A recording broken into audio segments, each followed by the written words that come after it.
love, I left her sleeping in her bed. I turned my back on my true love when fire. From 3 Peas in a Podcast, we continue our mini-series, The African American West. This week, Maeve Green on the Buffalo Soldiers of the American West. I told her she would find me in the U.S. Cavalry. After the bloodshed of the Civil War, the military had significantly fewer troops and was in desperate need of more. Luckily, in 1866, a law was instated that allowed the Army to form 30 new units, including a few cavalry and infantry units, but the units were required to be, quote-unquote, composed of colored men. However, the law also required any officers of the units to be white. With the joining of African Americans in service, the Army originally had the soldiers organized into 6 regiments that were segregated.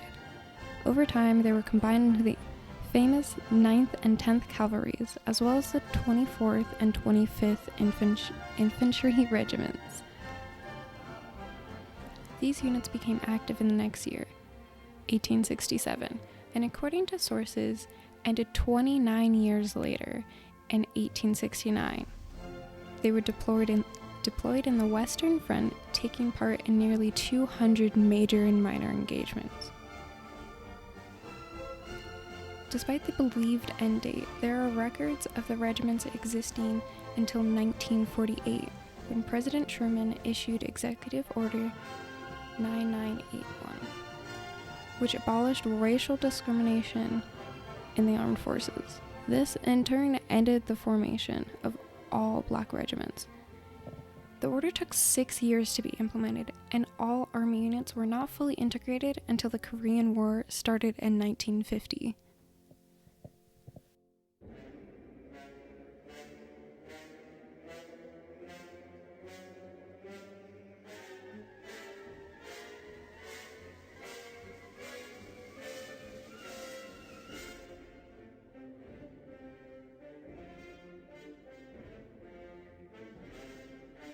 These men had a reputation of being honorable both on and off the battlefield, earning them the nickname Buffalo Soldiers, which was given to them by Native Americans.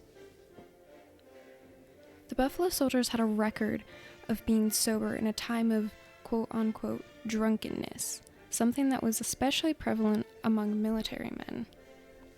Aside from being strict with the alcohol, they were the most loyal to their positions. At the time, it is recorded nearly a third of white Army enlistees deserted. Meanwhile, black soldiers had the U.S. Army's lowest desertion rates, as well as court-martials. Their dedication did not go unnoticed, as 14 Buffalo soldiers between 1870 and 1890 were rewarded Medals of Honor. A Medal of Honor is the Army's highest award for bravery. Now, this award is substantial considering the time frame and their viewpoints on African Americans.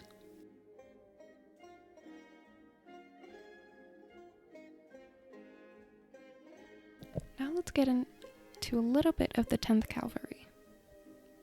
The 10th Cavalry was originally stationed at Fort Leavenworth, Kansas, and was commanded by Colonel Benjamin Garrison. His men were given inadequate supplies of ammunition, aged horses, and deteriorating equipment. Most of the cavalry's duties were policing cattle rustlers and illegal traders from selling firearms and liquor to Native Americans. They also escorted trains, stagecoaches, and work parties. Overall, their main goal was to quote-unquote control the Indians of the plains and Southwest. From 1874 to 1875, the 10th Cavalry fought with Native Americans in a battle that came to be known as the Red River Indian War. After the war, they were relocated to Texas to work with the 9th Cavalry, which was commanded by Colonel Edward Hatch at the time. The combined cavalries were tasked with protecting sanctuaries in Mexico that were often attacked by Native Americans and outlaws.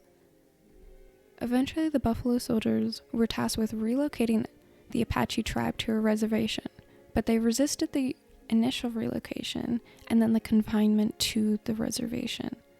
The soldiers were finally able to restrain them in 1880, but only after numerous fights with the Apache people and their chief, Victoria. The 10th Cavalry stayed in Texas for another decade to fight the Apache, while the 9th Cavalry was sent to deal with whites who were illegally settling themselves in Indian Territory, now known as Oklahoma. In the years after Colonel Benjamin Garrison retired, so from around 1892 to 1896, the 10th Cavalry was stationed in Montana Territory in order to assemble and deport the Cree tribe to Canada.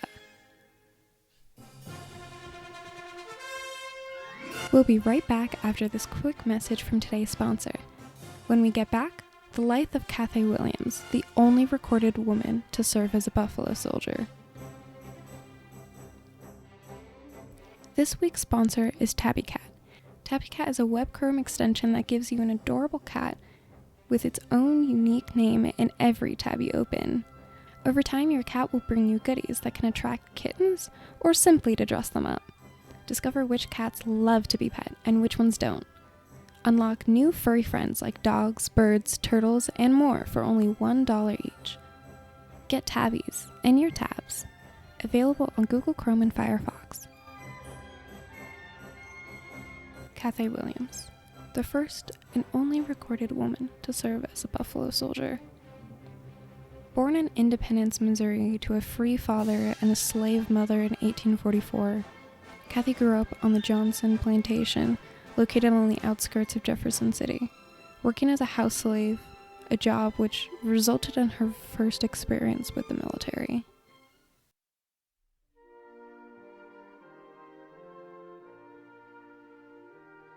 Williams first worked for the military in 1861 at 17 years old as a cook and washerwoman when Jefferson City was being occupied by Union soldiers. Because of this, Cathay had to travel with the infantry all over the country and served under General Philip Sheridan. She was enlisted because, quote, captured slaves were officially designated as contraband and were forced to serve in military support roles, end quote. She later voluntarily enlisted in the Army on November 15, 1866, as a man under the name William Cathay. She was able to pass her medical examination as a woman due to the general lack of medical knowledge and the requirement of full exams.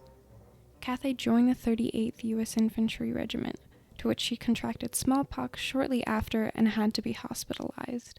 After rejoining her team in New Mexico, she was eventually revealed to be a woman as a result of her continual hospitalization.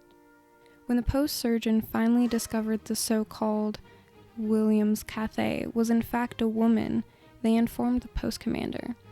Her commanding officer, Captain Charles E. Clark, relieved her of duty on October 14, 1868. She was honorarily discharged with a disability, meaning she could no longer serve in the U.S. Army.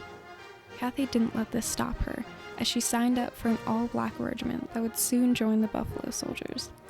There's no record of her engaging in any combat while serving as a Buffalo Soldier. However, she performed her job with dignity until her health no longer allowed it. After her discharge, she moved to Fort Union, New Mexico to work as a cook and later moved to Pueblo, Colorado. She did marry, however, her husband stole her money and a team of horses. She had him arrested and moved to Trinidad, Colorado, working as a seamstress.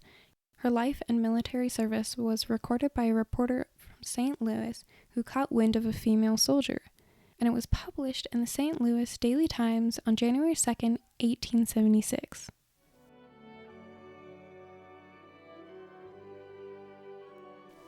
Around 1889 to 1890, Williams applied for disability pension at a local hospital because of her military service.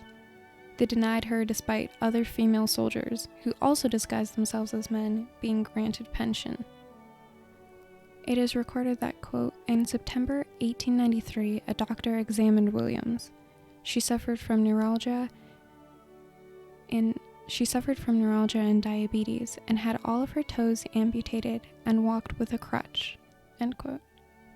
Despite all this, the doctor still said that she did not qualify for disability payments. It is believed that she died shortly after this, although her exact time and date of death is unknown. It is estimated that she died in 1893. Her gravesite is also unknown and was likely constructed of wood, which would have deteriorated with her date of death on it.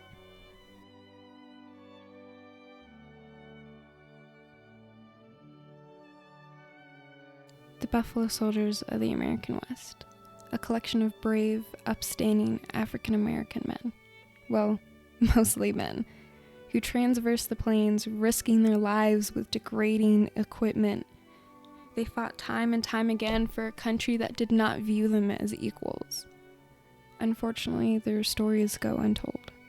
Hopefully, this episode taught you at least a little bit about Buffalo Soldiers and the life of the woman who joined them.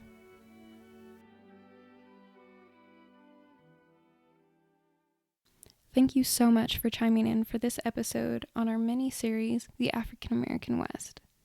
More information on Cathay is available on our website, and if you are interested, you can view her pension forms, where they scribble out all their pronouns referring to her as he, him.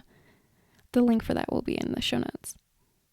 Next week, we will be learning about the man, the myth, the legend, Bass Reeves, a well-known African American sheriff with a knack for disguises.